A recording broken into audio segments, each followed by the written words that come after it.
Happy anniversary to you. আমাকে প্রত্যেকদিন এরকম করে অত্যাচার করা হচ্ছে। অ্যানিভার্সারি কেক এরকম কোন পাওয়া আমার। আমি করছি প্যাকিং, কারণ কালকে আমি যাচ্ছি। এখন ঘুমাবো।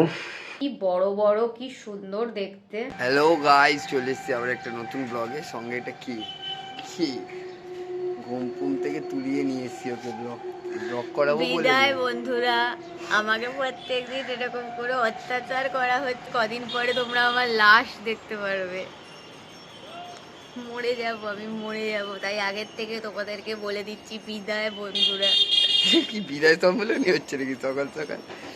চলো, সকালের ওর সঙ্গে দেখা করতে এসেছিলাম। এটা চলে এসেছে বাবা মার অ্যানিভার্সারি কেক এরকম কোন বাবা মার আজকে অ্যানিভার্সারি। সেক্ষেত্রে আমি আর বাবাই মিলে একটা ছোট্ট কেকের আয়োজন করেছে, সঙ্গে কিছু গোলাপ ফুল।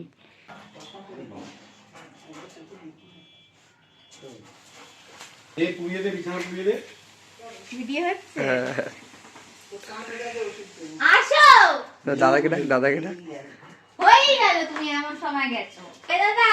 Happy anniversary to you, happy anniversary to you, happy anniversary to কাকু কাকিমা, হ্যাপি অ্যানিভার্সারি টু ইউ।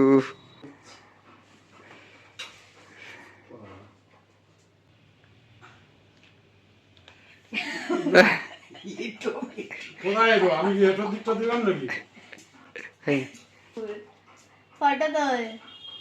এদিকে দেখো। হ্যাঁ, হয়েছে, এবার যাবো।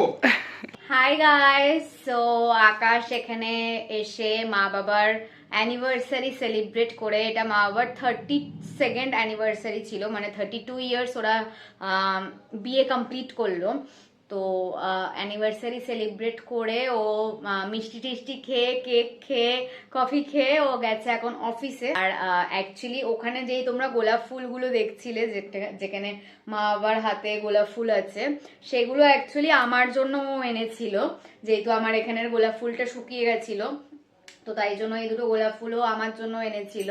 তো ভাবলাম এই দুটো গোলাপ ফুল দিয়েই মাদের হাতে, মা বাবার হাতে দিয়ে ওদেরকে এরকম একটা ফটোশুট করাই। গোলাপ ফুলগুলো একবার দেখো, কি বড় বড়, কি সুন্দর দেখতে।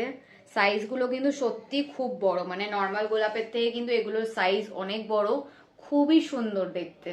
অ্যান্ড যেই কেক, স্পার্কেল বগেরা বগেরা হোয়াট এভার যা যা সব আনা হয়েছিল, পুরোটাই আকাশের তরফ থেকে আনা হয়েছিল। আকাশের তরফ থেকে আমার বাবা মার অ্যানিভার্সারি সেলিব্রেট করা হয়েছে। অ্যান্ড এটা হচ্ছে আকাশের তরফ থেকে আমার বাবা মার অ্যানিভার্সারির জন্য একটা ছোট্ট গিফট ছিল। গাইস, তো চলে এলাম, এই জাস্ট নাও অফিসে ঢুকলাম।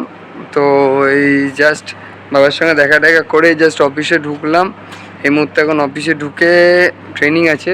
এটা হচ্ছে আমার আজকের রাত্রের ডিনার, যেটা আমি আমার কম্বলের ওপরে রেখে খাবো। রুটি, ডিম তড়কা আর পেঁয়াজ। এখন বাজে রাত 2টো আর আমি করছি প্যাকিং, কারণ কালকে আমি যাচ্ছি দিদি ভাইদের বাড়িতে।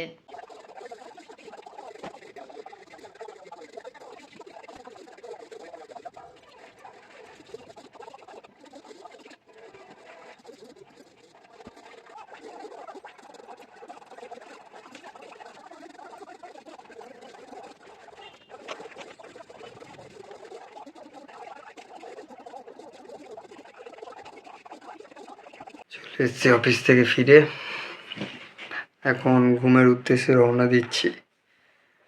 এখন ঘুমাবো। সো চলো, কালকে রাতে আর কোনো ব্লগ করিনি আমি, তো এখন এই মুহূর্তে নিদ্রার উদ্দেশ্যে চলো।